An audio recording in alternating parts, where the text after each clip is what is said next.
Hey guys, this is George McFarland here. I want to take a minute to try to help you best answer my second favorite question from a customer, so that they will ask you my first favorite question from a customer.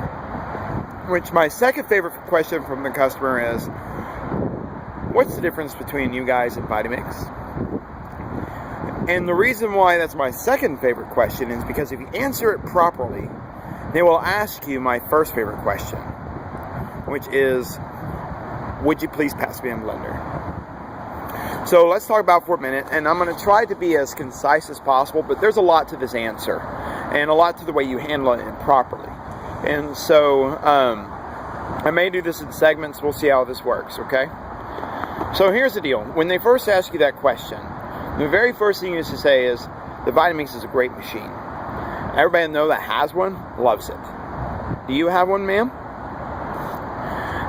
What that's going to do is they're going to come up to you, if they already own the Blendtec, the Vitamix, if they already own the Vitamix, they're going to come up to you slightly defensive and sometimes overwhelmingly defensive about their purchase with Vitamix. So you need to validate the purchase, because what they did was make a smart purchase. They really did. It's a good machine. There's nothing wrong with the Vitamix. It's a great machine.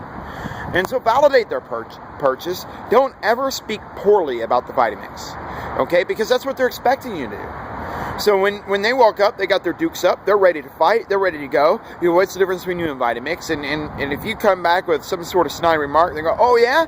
Boom! And they're ready to fight you, okay? But if you come up and you say, wow, that's a great machine, good job on your purchase, that's going to take them back, and they're going to drop their guard, because they weren't expecting that. They were really expecting you to badmouth their machine. They were expecting you to badmouth your competition. Kind of like what our competition tries to do to us sometimes. But we'll leave that one alone. But regardless, don't lower yourself to that. There is no need for you to lower yourself to bashing the competition. Instead, what you do is you validate the purchase. Second reason why you want to ask that question is so that you can know, or the reason why you say that is when it allows you to ask the question if they already have the Vitamix, so you can identify exactly where they are in their purchasing. So if they say no, then you know that they've already been doing their research. They've already been looking into the Vitamix. They're familiar with it. They know enough about it to kind of determine that by your demonstration, there's got to be some sort of similarities. Or they may already actually be familiar with both. This is going to allow you to determine how to further approach the demonstration for that particular person. If you know they already have a Vitamix, well, that helps you out as well. Okay. So this is why it gets complicated, because with each person, it's going to be a little bit different. So just hang in with me and do your best. And then, like I said, if I have to chop this into segments, I will. Okay.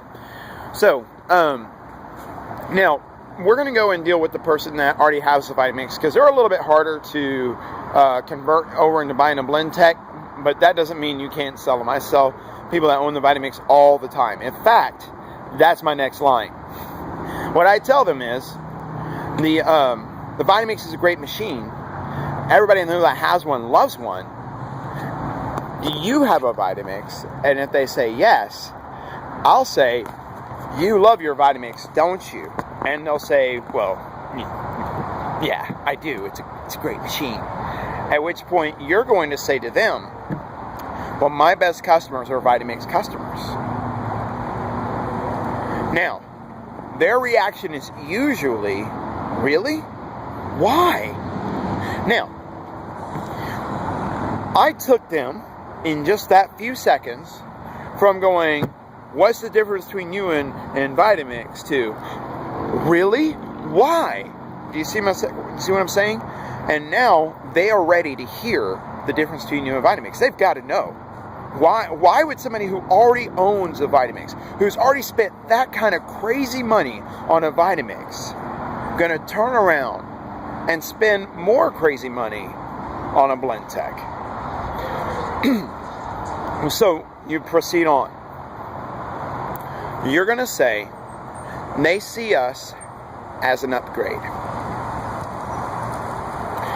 And that's it. They see us as an upgrade. Once you say that, now you have established that the Vitamix is a great machine, and now there's a machine that's even better. As far as they've ever known or ever heard, the Vitamix was the best machine in the world, and now they have happened upon a machine that's even better than the Vitamix. Now, you've got the Prime, they're all ears and they're ready to go. Now, don't overload them with information. Instead, make it just a very casual conversation. This is how you do it. You are then going to give them 1, maybe 2 points about how we're better than them, and then you're done for a minute, okay? So what you're going to do is say something to the effect of, well, ours is a bit more powerful. Theirs is 2 peak horsepower. Ours is 3 peak horsepower. Or you could say theirs is 1,200 watts. Ours is 1,560 watts. And then you say something, or you may say, secondly, you know, ours is actually shorter, so it fits underneath the cabinets better. And then you're done. You say 1 or 2 things, and then you're done. And then what you say is, now what I'm going to do is I'll demonstrate some more of the differences between us and the Vitamix as I make whether you're about to work on the juice, the soup, the ice cream, you just fill in the recipe. So as I'm about to make the juice, as I'm about to make the soup, I'll show you how we're a bit different than Vitamix, okay?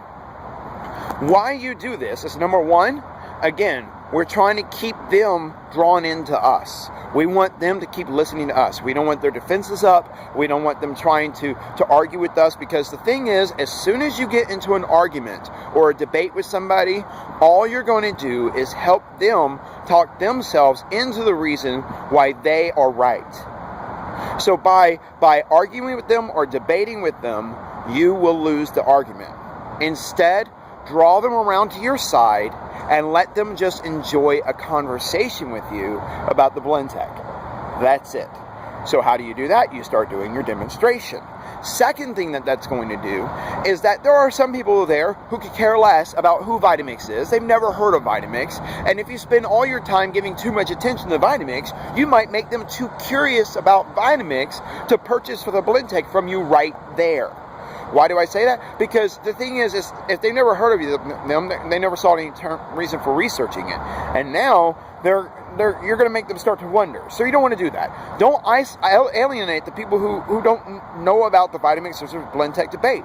Let them just go right to Blendtec, and then they've got the better machine anyway. Okay? So, go into it, and then as you're doing the demonstration, then you're going to bring up some points. So what I like to do is, like for instance, if I'm making the ice cream, the juice. If I'm making the juice, whenever I'm making the juice, I'll point out that the blade tip speed is 320 miles per hour. Then I'll lean over and I'll say, oh, by the way, the Vitamix is 240. Okay?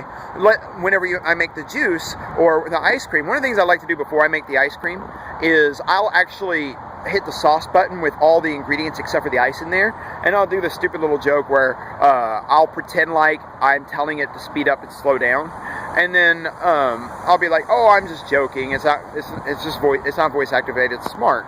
But my point is not that you can tell it when to speed up or tell it when to slow down. My point is that you don't have to. And then I'll do another side to them and say, by the way, with the Vitamix you do. You've got that speed up, slow down, and what have you. You see what I'm saying? And so it goes on from there. That's basically what I do that. And so I don't hit it all at once, but I just find little points here and there, but I want to make sure I hit every single point where we are actually superior to Vitamix. Now, once you've gone through that, they're going to watch the demonstration, they're going to see themselves, and they're going to be convincing themselves, along with you convincing them, that the Vitamix is not quite as good as the Blendtec. Alright, so that's nearly 10 minutes right there. So I'm going to go ahead and pause it there, and we're going to go into closing them and some other points to go along with dealing with that in the next video. Alright, thank you.